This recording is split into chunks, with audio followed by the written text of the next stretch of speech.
Hello and welcome everyone to another free live event, Veto Selling Objections. So your master of everything in the veto selling world, Tony Parinello. Take it away. Hey, thank you, Beth. Thanks, everyone. Sorry I'm a couple of minutes late. Technology always messes me up. I'm just an old vintage guy, I guess, and this system just drives me nuts sometimes. But anyway, I'm here. Thanks for joining us. We're talking about objections, and Beth Allen is going to advance the slides for me. So let's get started. Let's get to the agenda there, Beth, the very next slide. Yeah, we're there. Okay, perfect. Now, here's what we're going to do. It's very simple. We're going to run through some of the toughest objections that I've run into and my students have run into. And the student base the counting right now is about 2.5 million salespeople that I've personally trained in the veto selling process. And in the process of doing that, these objections come up. And actually, we have a whole part of the program that handles objections. So we're going to talk about the toughest objections, and then, if technology permits, we're going to poll you folks and see if you can come up or offer up any objections that you run into all the time that I'm just haven't covered in this brief time. So we're going to do a little Q&A at the end of all this. So now let's get into some of the toughest objections that I believe salespeople are running into. And let's do the toughest one first. So Beth, if you would, the next slide. We're there. Okay, your price is too high. Can you lower your price? Can you give me a better price? Now we're going to divide this into two categories. First category is if you hear this objection from a brand new prospective account. You know, it's like the first sale you're making to this account. You get to this point in the sales process where, you know, it's the close or you're negotiating, and your prospect looks at you and says your price is too high. And we're going to talk about that in a minute. And then we're going to separate this into existing accounts. This is an account you've had for a while. Seems like every year when contracts or negotiations comes around and you're signing them up again for another year, they ask for price downs. Yeah, can you scrub the price a little bit? You know, we've been doing business for the last year. You know, we're getting pressure from the powers to be. We need to cut the price. And so we're going to divide this out. So now let's first talk about a new account. When you're going for the close or in negotiations of the contract, your prospect says this, and they say, hey, you know, your price is too high. How do you answer it? Well, here's your answer. And Beth, if you would, the next slide. We're there. Please define price. That's your response. It's 3 words. Whenever you're asked by a brand new customer, before you close the deal, contracts, negotiations, and to say, you know, Tony, your price is too high, and we need for you to lower your price. 3-word response to the prospect. Please define price. Now, here's what's going to happen, and sometimes this depends upon who's telling you your price is too high. If it's a buyer, a purchasing agent, or if it's the manager of the department that will be using your product, service, or solution, or if it's a C-suite individual or the president of the company, it doesn't matter. The response you give is 3 simple words. Please define price. Now, here's where we're going with this. And Beth, if you would go to the next slide, please. Okay.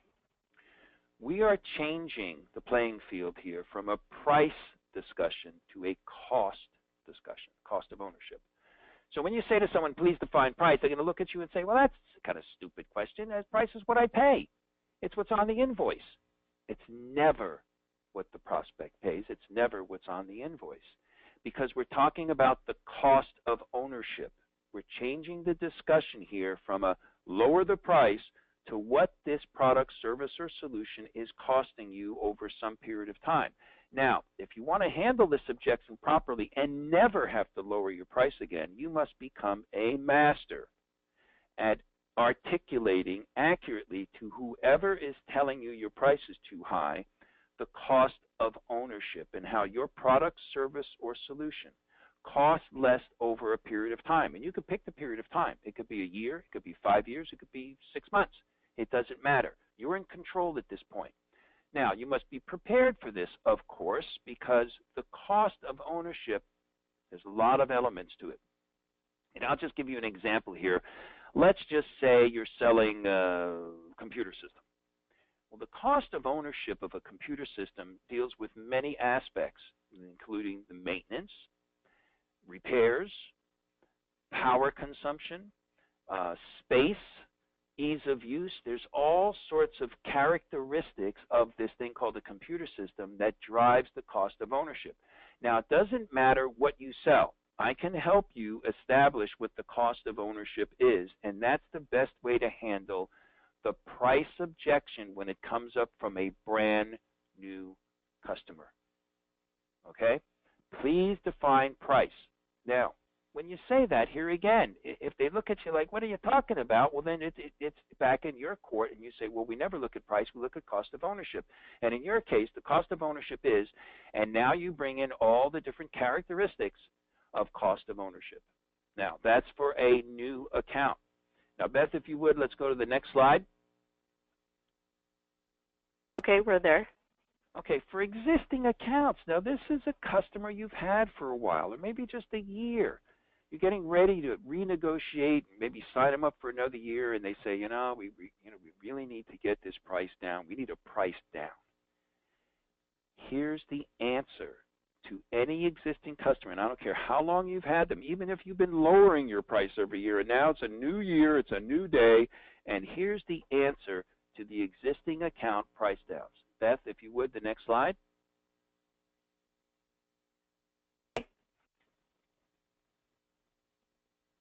We good? Yes, we are there. Okay, thank you. And it says present your value inventory, correct? That's right. Okay, good. So now, what is a value inventory here? This is, here again, you got to have your stuff together. You got to realize that answering these price downs and these price objections takes a little bit of work. For every existing account you have that you want to keep and grow and get add-on business from and not do price downs, you must do what I choose to call a value inventory. Now, the value inventory is going to bring into play the benefit, the measurable results that you have been delivering to this existing account for the last year or since inception. You pick the period of time. Here again, you're in control.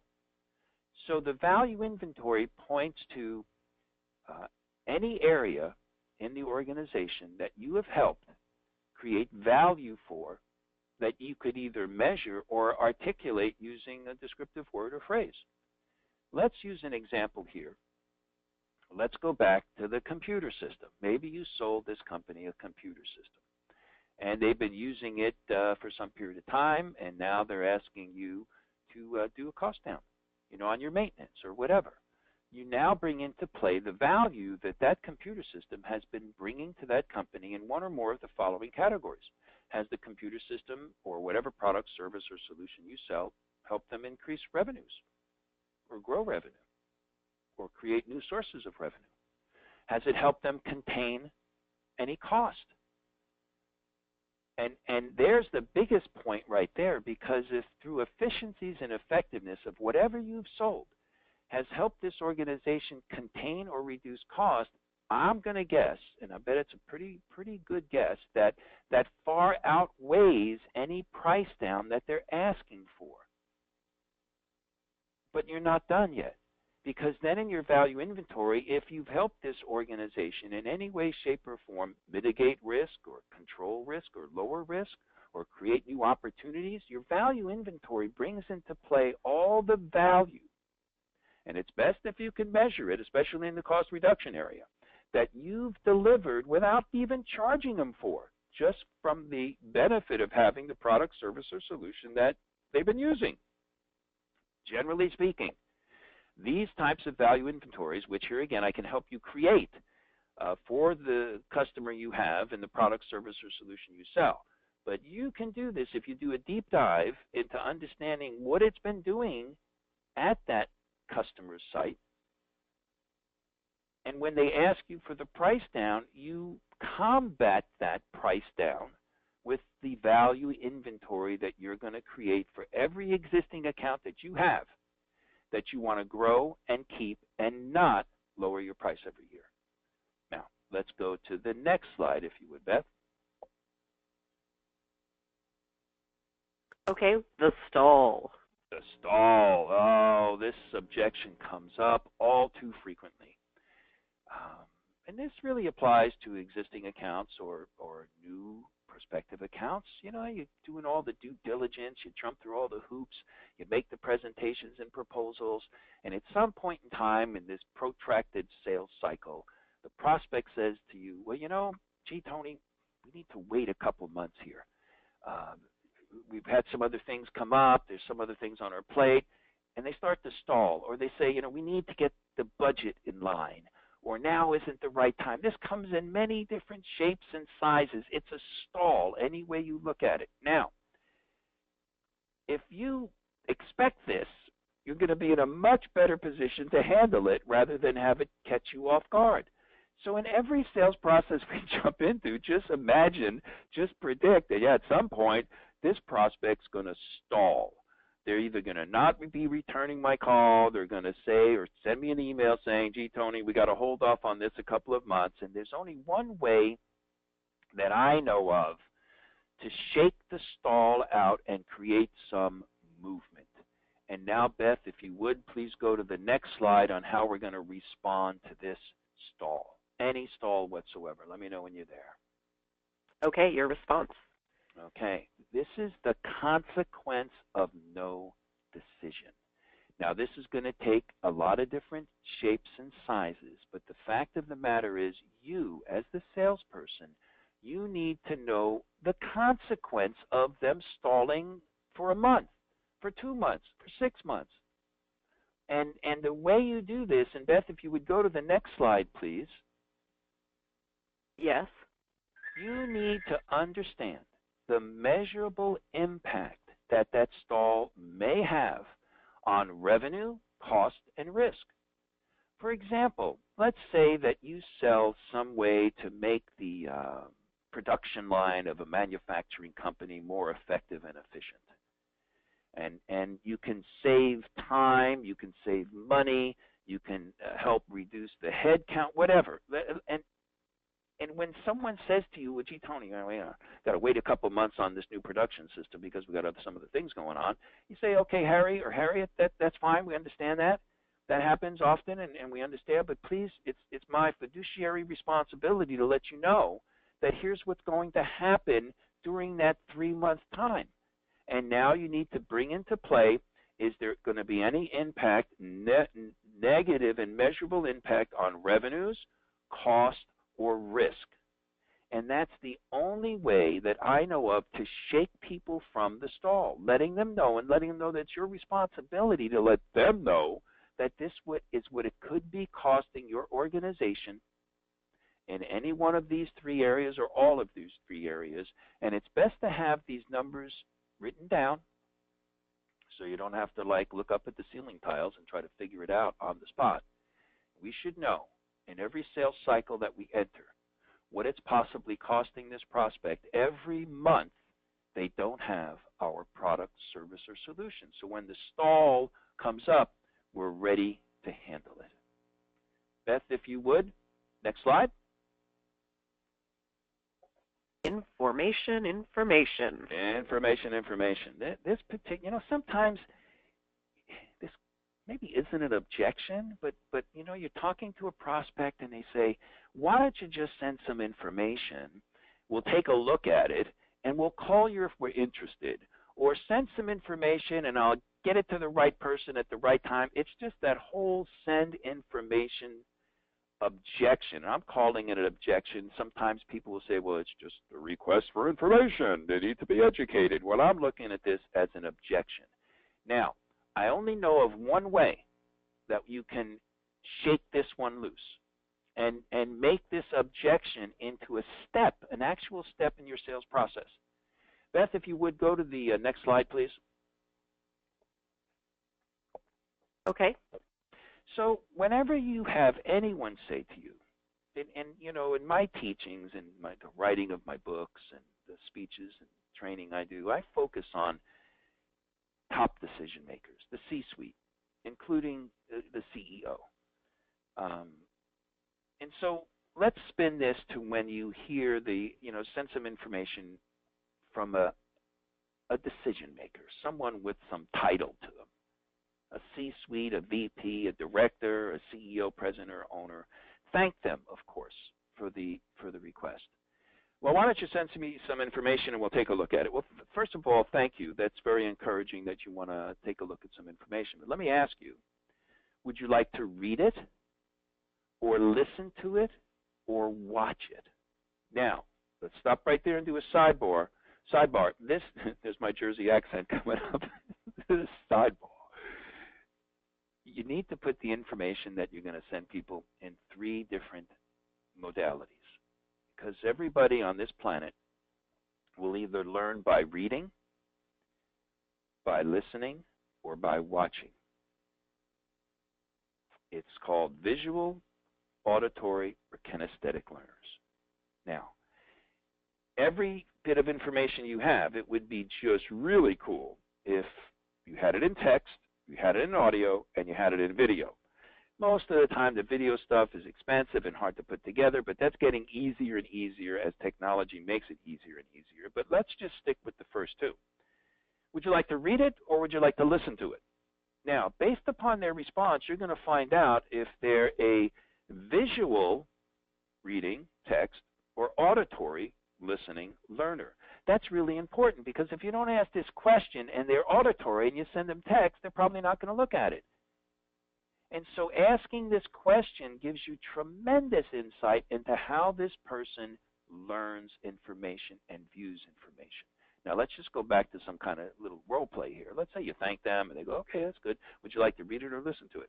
Well, I'm getting ready to head on a road trip. I'd like to listen to it. I'll be visiting my 35 offices on the Pacific coast, and so I'd like to listen to it. So send me something I could listen to. Now, you don't want to have to run off and create this, but if you have to do it, and it's good to have it. So let's say you say, great, now, Beth, if you would go to the next slide. Whether they say they want to read it, listen to it, or watch it if you have the video, here's the next slide. Okay, we are there. Thank you. You need to tell them when you're going to send it to them. You'll be receiving this by sundown today in your email, and then you have to ask them, when will they be listening to it or reading it? When will you have a chance to take a look at it? Ask that question. Now, let's just say it's going to be a couple of weeks. Is that like 2 weeks? Yeah, 2 weeks. Well, that's going to save you a whole lot of time and effort rather than calling them and leaving a voicemail and not getting a return call because they're out of pocket for 2 weeks. So always ask them when they're going to review it and then when you're going to call them back. So you totally nail down the next step. So when someone asks you for information, just say, okay, we'll send it, and then leave it at that. No, you're going to find out if they want to read it or listen to it. And of course, they have videos, ask them if they want to watch it. Then you're going to ask them, we're going to tell them when you're going to send it, when are they going to look at it, and when are you going to speak to them next. Nail it down. Don't leave any loose ends on this send some information, because the loose ends just, get no response.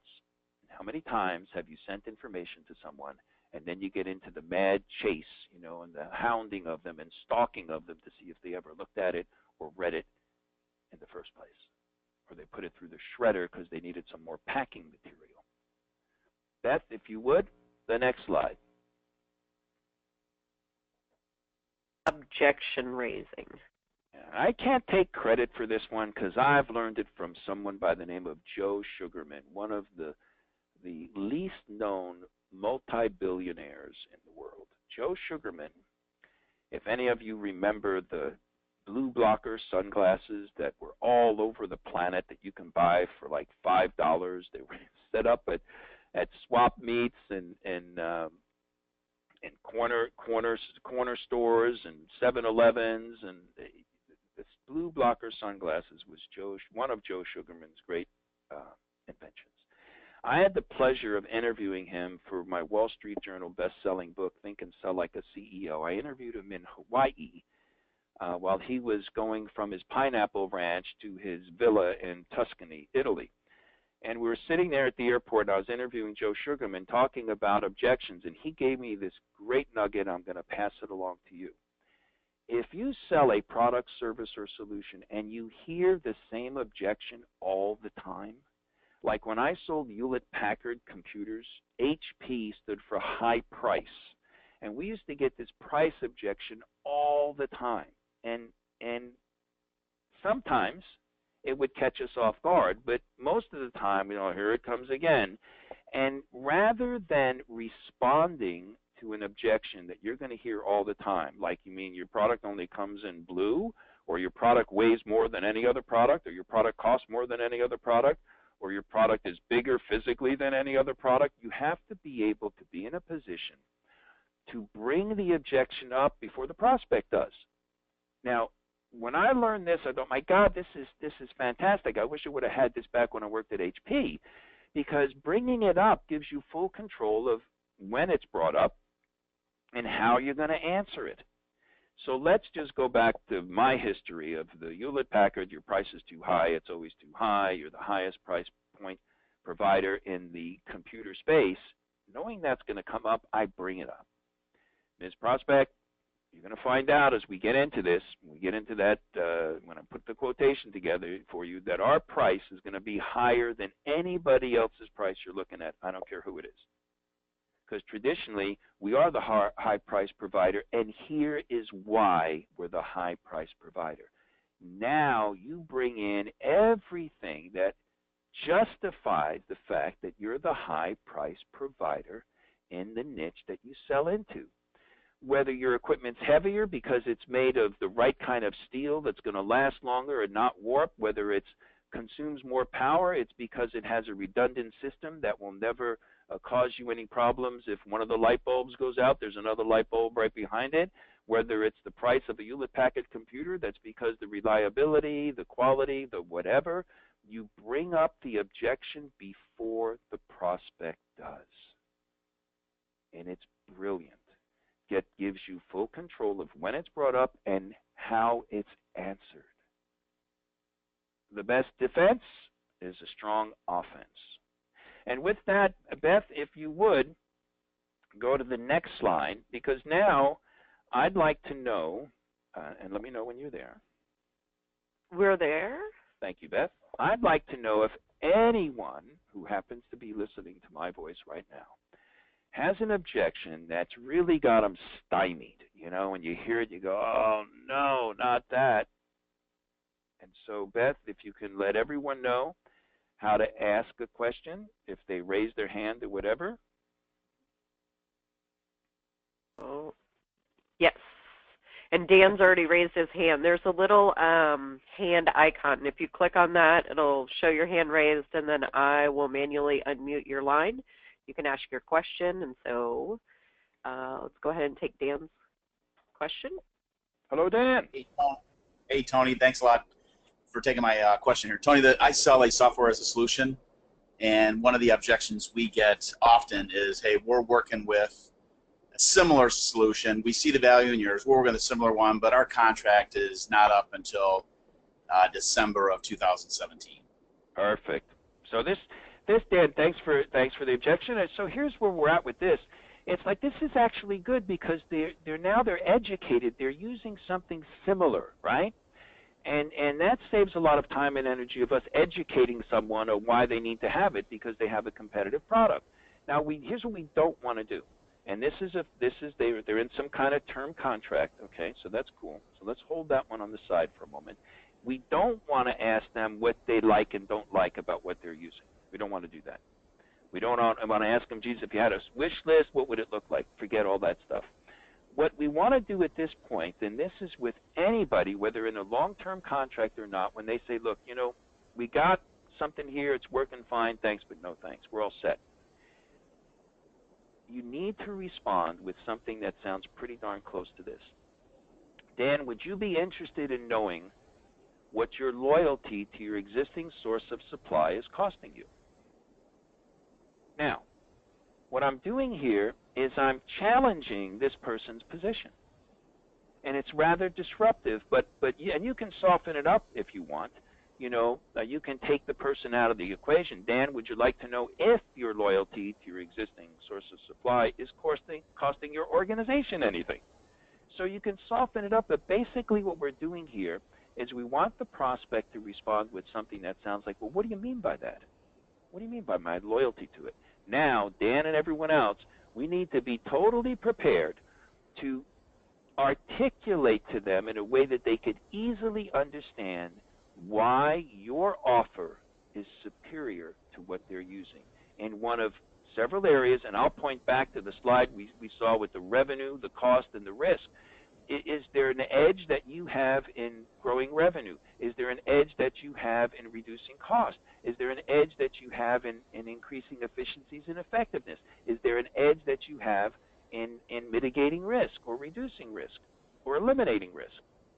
So be prepared for that. Now, if you look at the long-term contract issue, many contracts are not exclusive, which means you can coexist with the existing source of supply. So you could ask them if they would be interested in giving you a slice of the pie so you can prove to them how superior your product, service, or solution is. And so the long-term contract, if they say, no, we can't coexist, we have to run this to when it's in completion, and so, okay, when is it done? When does the contract end? Well, it ends in November. Well, if you were going to make a change come that contract end, when would you have to start looking at an alternative product, service, or solution? Well, we'd have to start in August. Great. Can we put down on the calendar right now a conference call or a meeting or a demo or something in early August so we can get in the mix? Then would you allow us to get in the mix for that bid or to look at an alternative source of supply? So there's a couple of ideas, but personally I like do you want to know what your loyalty to your existing source of supply is costing you? Or soften it up a little bit. Dan, is that helpful? Brilliant. Thank you. Outstanding. Very welcome. Now, all this is being recorded, folks, and you're going to get these PowerPoint slides and the audio for this, so I'm sorry if I'm going so fast through here, but it's all recorded anyway, and you can listen to it time and time again. Good stuff. Thanks for the question, Dan. Anybody else out there? Yeah, Tony, we had somebody use the chat feature. Okay. Menard said, we don't need it. Gets the objection, we don't need it. So this is someone who doesn't quite, not the person who's asking the question, the prospect doesn't quite see the value of it. We don't need it. We have no need for this. Now, if you have social proof in the industry that this individual's in that's saying to you that they don't need it, this would be very powerful. So here's how this would play out. I'm going to make this up because I don't know, but let's just say this prospect is in retail, okay, the retail industry in some way, shape, or form, and your product, service, or solution helps people in retailing. And they say, well, we don't need it. Now, if you have social proof, and social proof is relevant to the individual and the location in the industry. So let's just say these people are in San Francisco, and they're in retailing, and you have 3 other clients in the San Francisco Bay Area in retailing. And I'm making this up because I don't know, but social proof plays out really well because you can respond with something with, okay, we have 3 other clients in the San Francisco Bay Area that told us this very similar thing when we first started talking to them, and they've been using our product, service, or solution for the last year, and here's what they found. So if you have social proof that you've sold this to others in this industry, if not the same geographic area, okay, but it'd be most powerful, same industry, same geographic area. Hey, we've heard this from them. It's something very similar. They're using it, and this is what they're getting out of it. Does that make any sense, or does that change your position, or whatever? So think about what they're missing in your pitch. That objection comes up because perhaps they don't really understand what it is that you do. Now, I'd like to examine with this particular person what you are saying to them, word for word, that they're saying they're not interested in it. They don't need it. That's part of what we do in our training is we work individually with everybody to make sure we're saying the right stuff in the words that the prospect, whatever their title might be, understands what it is fully that your product, service, or solution can do for them, their department, their company, their whatever. So I hope that helps. Anything else? Yes. we do. Eugene, you're going to need to unmute your microphone. There you go. Can you hear me? All right. Hello, Eugene. Yep, gotcha. All right. Thank you, Tony, for taking my call, and thank you for doing this training here. Well, similar to Dan's question, that kind of answered what I had, but kind of a secondary thing. I'm an Aflac insurance agent, so insurance is a touchy subject right now, and the most current objections I've been getting is, I'm not touching anything insurance-wise until, whatever they're doing in Congress or the government is finalized. And with Aflac, a lot of our, the majority of our products don't coordinate with any of the insurance things, and that's, so to try and get them to understand that has kind of been my objective. Yeah, so here's what I would do, Eugene, with this one. And so, look, we're not making any changes at all right now with our insurance. We're not making any changes at all right now with our software, with our office, whatever. We're just not, we are not looking at this. Now, that's fine. That's okay. You don't have to look at it.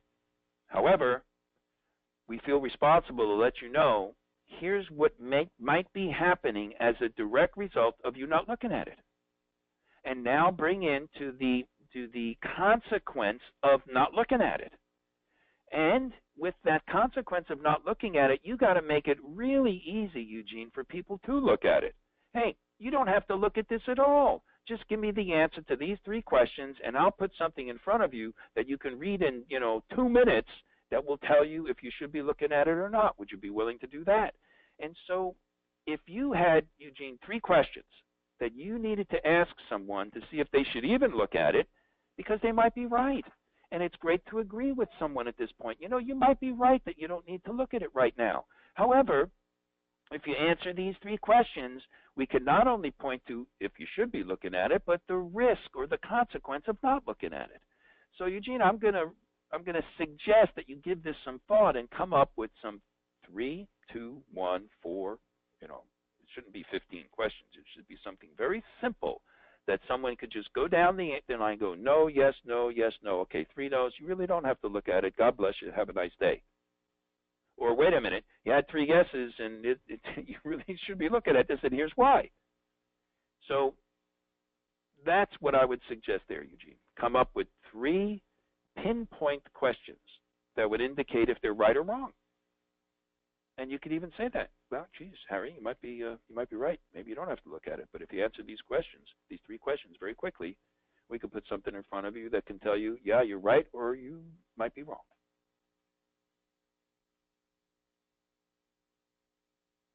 How's that? Thank you. That works just fine. Give it a try. And if it doesn't work, let me know, and we'll figure out something that will. Okay. But the next time you hear that, be prepared with those questions and let me know how it works. Okay. Rock on. Who else is out there with a question?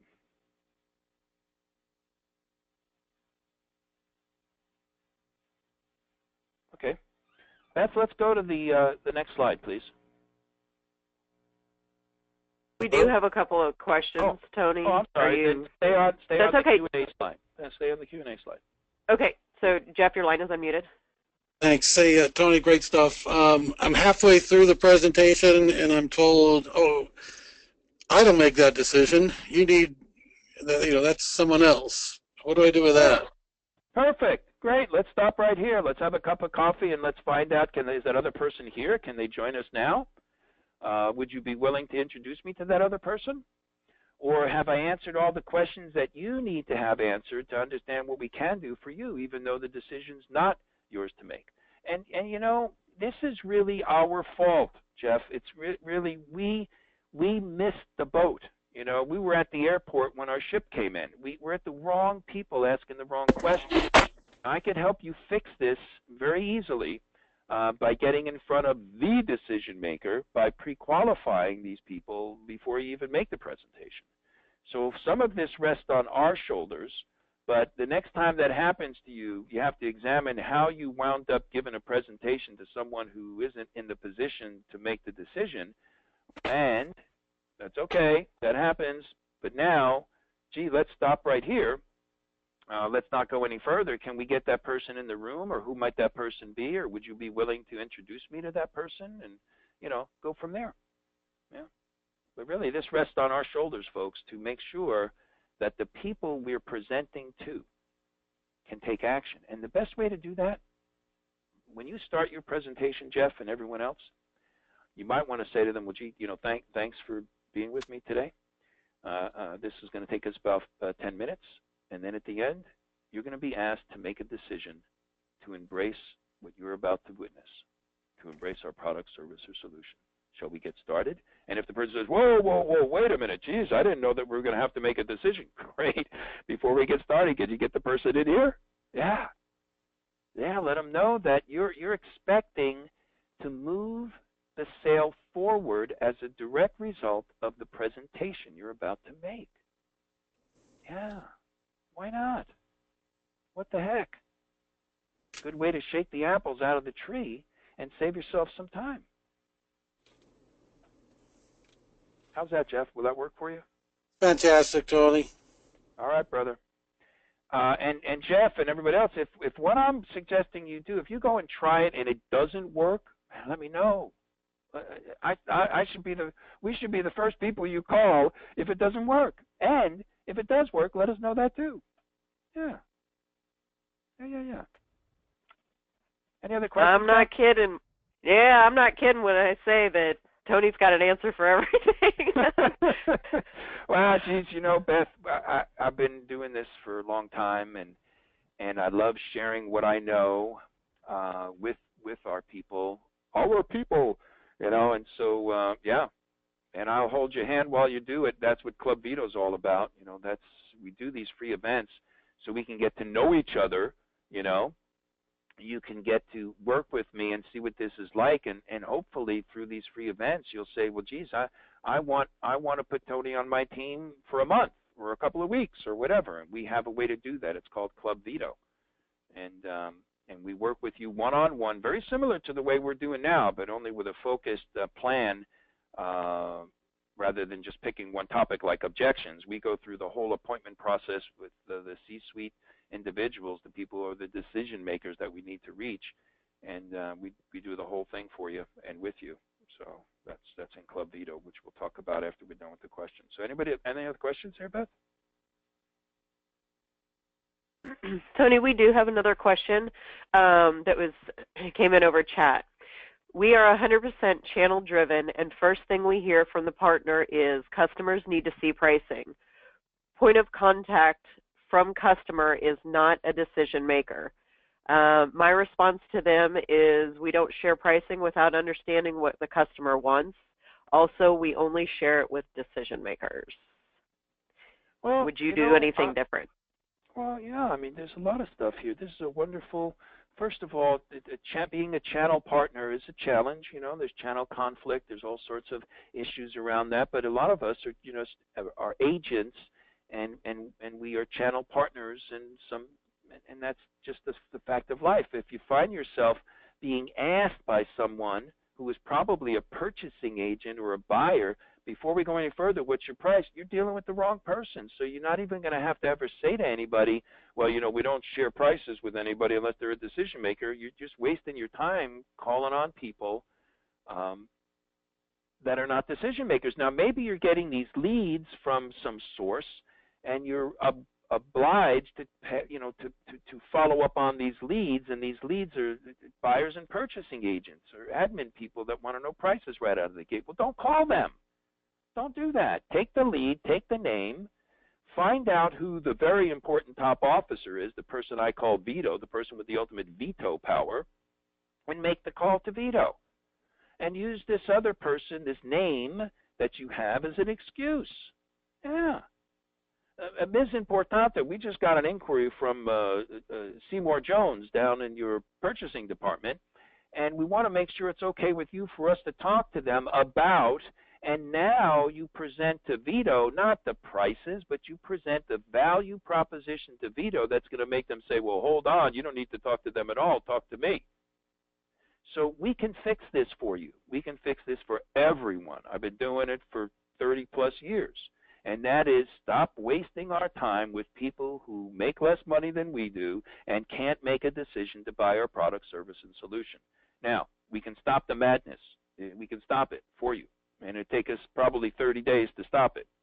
And during that 30 days, you would be a Club Vito member, and I would work with you one-on-one to tailor everything I do to your specific needs. And we'll stop this madness. It's a plague. Who needs it? Yeah. Thanks for the question. Yeah. Permission-based prospecting. You get a name of some low-level person that you don't want to call because you know they're just going to ask you about your price and your delivery schedule. And you pick up the phone and you call the president. I'll tell you the exact words to say. And it works. Who else is out there with a question? We're way into overtime here, but I'm cool with that. Tony, I think that's it for right now. Okay, well then go to the last slide, because here's what I'd like to invite everyone to do. Consider this. Join Club Vito for a month. And because you showed up for this free event, I'm going to tell you this, that in 1 month working with me one-on-one in Club Vito, if you don't get like everything you need to solve every problem you're having in sales, including talking to the wrong people and all these other objections, at the end of the month, I'll give you back your $75. I'm not going to keep your money if you're not happy. This is the biggest no-brainer in the world of sales. And you get to work with me one-on-one twice a week. You get everything that's up on the screen there. You know, I'm going to get you appointments with the right people. We're going to do live weekly web clinics, kind of like this one. We're going to do live Q&A, kind of like this. And I'm going to give you live coaching and role playing that we haven't done here today. But, you know, I'll get you to a point where you are comfortable doing what you need to do to get those C-suite appointments and make the biggest deals in your life. And it's all archived, and it's e-lessons to cement it into place. Join it for a month. And at the end of the month, if you say it wasn't worth it, you'll get every penny back. Voila. How do you join? Just go to sellingtovito.com and click on Club Vito. I love it. Thank you so much, Beth, for pulling us all together. This has been a delight.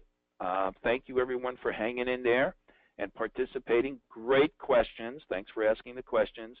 And if you don't want to join Club Vito, hey, that's fine. Keep dialing into these free events. We have them every once in a while. Keep reading our newsletters and stay in touch with us. Let us know how you're doing. And Beth, I'll give you the last word. Yes, thank you, everyone. I will be sending this recording out directly to your inbox, so be on the lookout for it.